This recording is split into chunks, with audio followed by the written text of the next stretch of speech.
দেয়াল ভেঙে বের করা হচ্ছে যশোরের মাস্তান খ্যাত 40 মণ ওজনের একটি গরু। ছোট অবস্থায় এই গরুটিকে গোয়াল ঘরে রাখার পরে এখন কিন্তু সেই দরজা দিয়ে আর এই গরুটিকে বের করা সম্ভব হচ্ছে না, তাই দেয়াল ভেঙে দরজা তৈরি করে তারপরে এই গরুটিকে বের করা হচ্ছে। দর্শক দেখতেই পাচ্ছেন যশোরের মাস্তান খ্যাত গরুটি কিন্তু অনেক শক্তিশালী। গরুটিকে রাখার জন্য 10-12 জন লোক আসছে, তারপরে কিন্তু এই গরুটিকে রাখা অসম্ভব হয়ে পড়ছে।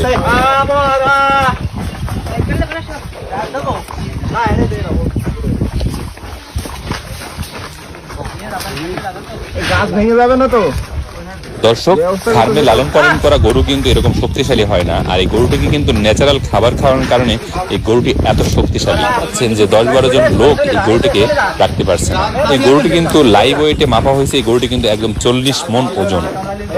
এই গরুটিকে দেখার জন্য কিন্তু দূর দূরান্ত থেকে লোক এসে বাড়িতে ভিড় জমায়। তো দেখতেই পাচ্ছেন আশেপাশের লোকজন কিন্তু দাঁড়িয়ে আছে এই গরুটিকে দেখার জন্য। দর্শক, এবারের কুরবানি ঈদে কিন্তু সর্বোচ্চ বড় গরু প্রায় 40 মণ ওজন।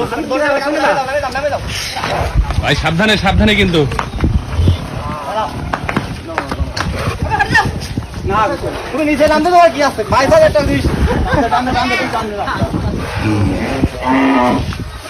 ভাই দড়ি ভালো করে ধরেন কিন্তু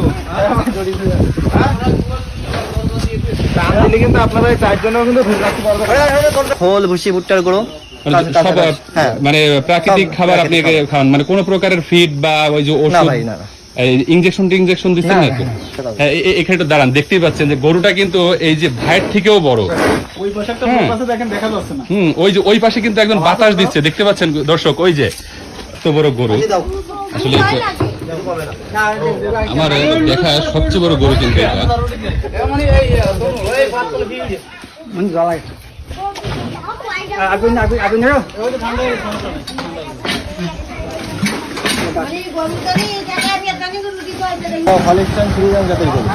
এটা দীর্ঘ 4.5 বছর ধরে পালন করতেছে।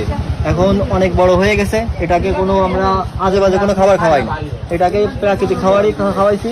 খোল ভুসি ভুট্টার গুঁড়ো এগুলোই কাঁচা খাই। হ্যাঁ, এখন আমি চাচ্ছি যে গরুটা কোনো শিল্পপতি বা ভালো মানের মানুষ কুরবানির উদ্দেশ্যে আমার কাছ থেকে নিয়ে যাক, নিয়ে আমাকে মানে অনেক কি ঝামেলা হচ্ছে, মানে এত বড় গরু পালন করা অনেক কষ্টকর। এটা তো শখ করে পালন করছি, এটার কোনো হিসাব রাখি না। এখন যত সময় খাওয়া রুচি থাকে তত সময় মধ্যে আমরা খাবার দিই, খাবার দিয়ে কষ্ট অনেক কষ্ট। আমার বাবা দেখেন অনেক বয়স হয়ে গেছে, কাজকাম করতে পারে না। আমাদের ওই রকম সামর্থ্য নেই যে গরুটা পালন করার। এখন আমি চাচ্ছি যে কোনো সহৃদয় ব্যক্তি কুরবানির উদ্দেশ্যে গরুটা কিনে নিল। গরুটা সামনাসামনি যদি আসেন তাহলে দেখতে পারবেন যে কত বড় এই গরুটা। আচ্ছা ভাই, এটা কি এবার কুরবানিতে আপনি বিক্রি করবেন? হ্যাঁ, কুরবানিতে। আচ্ছা, যে কুরবানিতে বিক্রি করবেন, কেমন দাম দিচ্ছেন এটার? ভাই চাচ্ছি যে সামনাসামনি গরু দেখুক, দেখে তারপরে